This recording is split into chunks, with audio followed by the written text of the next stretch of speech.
আসসালামু আলাইকুম গাইস। আসসালামু আলাইকুম গাইস, কেমন আছেন? আশা করি আপনারা সবাই ভালোই আছেন আল্লাহর অশেষ রহমতে। তা আমিও ভালো আছি আল্লাহর রহমতে, যা আছে শুকরিয়া। কিন্তু আমার শরীরটা খারাপ কি আজকে আমি মাথা পেরেশান মনে হয় নাকি জানি না, হঠাৎ করে আজ 2 দিন ধরে ভিডিও কোনো দিতে পারি না। কাজের চাপ, শরীরে 2 দিন ধরে অসুস্থ। আজকে বেশি, আজকে সকালবেলা তো আল্লাহ রাখছে হয়তো।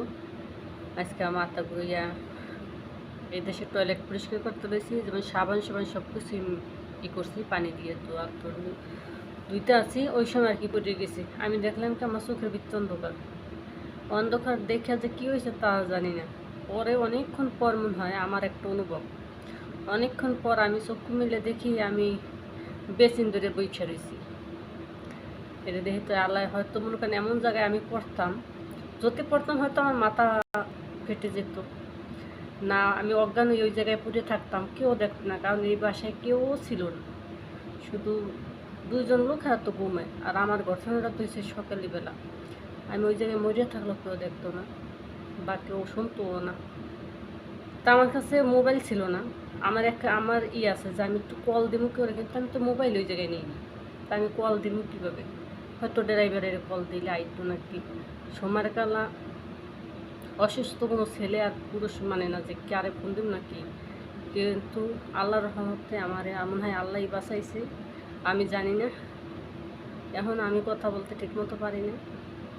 তা আমি বাসায় কোনো রকমের বাসায় আইসি, ওইটা আর কি কোনো রকমের একটু মোছা টোছা দিয়ে আইসা পড়ছি রুমে। আর কি বাইরের মজলিস, যারা বাইরে থাকেন তারা বলছেন, বাইরে যে রুম থাকে ওরা যে বসে ওই রুম পরিষ্কার করতে দিয়ে।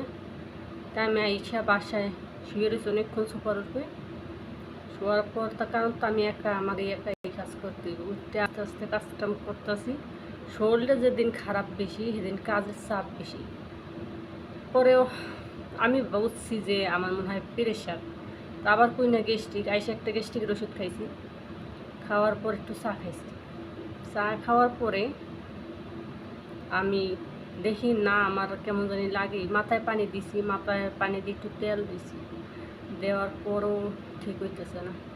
পরে আবার লেবু দিয়ে শরবত বানাই খাইছি, কোনো রকমের হয় না।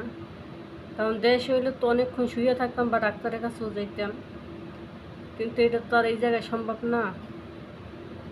পরে বাবা ঘুমের থেকে উঠছে, আমার মালিকের বাবা, ওই বাবা ঘুমের থেকে উঠছে। এই জায়গায় আবার প্রেশারের মাপনের মেশিন আছে, প্রেশার মাপতে থেকে আমার প্রেশার হাই, পুরো প্রেশার চাপ। কিন্তু আমার বমি ভাব হয়েছিল, মনে হয় আমি বমি দিলেই শেষ হয়ে যেতাম না কি জানি না, হয়তো আমার ভাব হয়েছে কিন্তু বমিটা ক্লিয়ারভাবে হয়নি।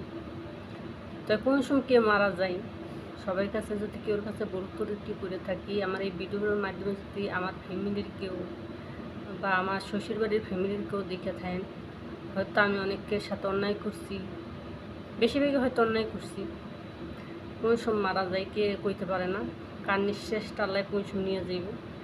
তো সবাই ক্ষমার দৃষ্টিতে দেখবেন, ক্ষমা করে দেবেন, ক্ষমার উদ্যোগ কিছু না। তো সবার কাছে আমি হাত জোর করে মাপ চাই, আমাকে সবাই মাফ করে দেবেন। যদি আমার শ্বশুরবাড়ির ফ্যামিলির কেউর কাছে পরে, বিশেষ করে আমার অনেক মানুষ আমার শ্বশুরবাড়ি সাপোর্ট করছে, সাপোর্টের কারণে আমি এই থেকে আসছি। তারও মনে হয়তো আমি অনেক কিছু কষ্টও দিছি, সেটা আমি অনেকদিন আমি সুস্থ হলে বলবো। তাই দোয়া করেন আমার শরীরে যে সুস্থ হয়ে যায়, আপনাদের মাঝে যাবা আসতে পারি ভালোভাবে। তো এখন ভালো থাকবেন সবাই, আল্লাহ হাফেজ, আসসালামু আলাইকুম।